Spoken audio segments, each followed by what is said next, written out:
রাশিয়ার হামলার পর যুদ্ধ সহায়তা হিসেবে ইউক্রেনকে কয়েকশো কোটি ডলারের সহায়তা পাঠিয়েছিল যুক্তরাষ্ট্র। তখন এর ঘোর বিরোধী ছিলেন ডোনাল্ড ট্রাম্প। ক্ষমতা গ্রহণের পর এবার সেই পথেই হাঁটছেন তিনি।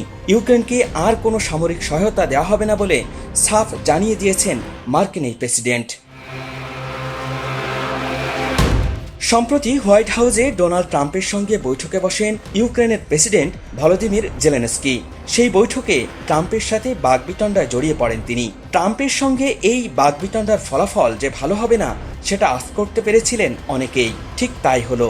এই বৈঠকের পরেই ইউক্রেনকে সামরিক সহযোগিতা সাময়িক সময়ের জন্য বন্ধ করে দিয়েছেন যুক্তরাষ্ট্রের প্রেসিডেন্ট ট্রাম্প।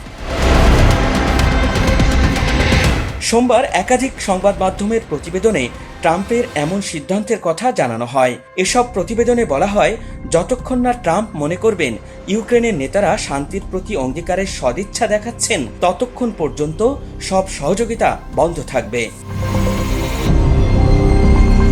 ট্রাম্পের এমন সিদ্ধান্ত যেন জেলেনস্কিকে গাছে তুলে মই কেড়ে নেওয়ার মতোই অবস্থা তৈরি হয়েছে। যুক্তরাষ্ট্রের সকল সামরিক সরঞ্জামের সুবিধা বন্ধ হয়ে যাওয়ায় রাশিয়ার সঙ্গে যুদ্ধবিরতিতে যাওয়া ছাড়া কোনো উপায় নেই ইউক্রেনের। প্রেসিডেন্ট হিসেবে শপথ নেওয়ার পর গত 12 ফেব্রুয়ারি ডোনাল্ড ট্রাম্প রাশিয়ার প্রেসিডেন্ট ভ্লাদিমির পুতিনের সঙ্গে কথা বলেন। ট্রাম্পের এই পদক্ষেপে কিয়েভ ক্ষুব্ধ হয়, ইউরোপের দেশগুলো হতবাক হয়। তখন থেকেই গুঞ্জন উঠেছিল ট্রাম্প যুদ্ধবিরতির চুক্তির দিকেই এগোচ্ছেন।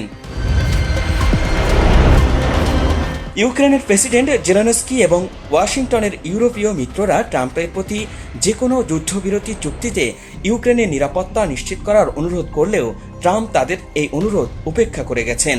বলেছেন তিনি এ ধরনের কোনো নিশ্চয়তা দিতে পারবেন না। তিনি জোর দিয়েই বলেছেন পুতিন তাকে যথেষ্ট সম্মান করেন, তাই চুক্তি লঙ্ঘন করবেন না। রাশিয়ার বিরুদ্ধে প্রায় 3 বছর ধরে চলা যুদ্ধে ইউক্রেনকে কয়েকশো কোটি ডলারের সহযোগিতা দিয়েছে যুক্তরাষ্ট্র। তবে ট্রাম্প এবং তার ভাইস প্রেসিডেন্ট জেডি ভ্যান্সের অভিযোগ, রাশিয়ার বিরুদ্ধে যুদ্ধে যুক্তরাষ্ট্র যে সমর্থন দিয়েছে তার জন্য জেলেনস্কি যথেষ্ট কৃতজ্ঞতা প্রকাশ করেনি।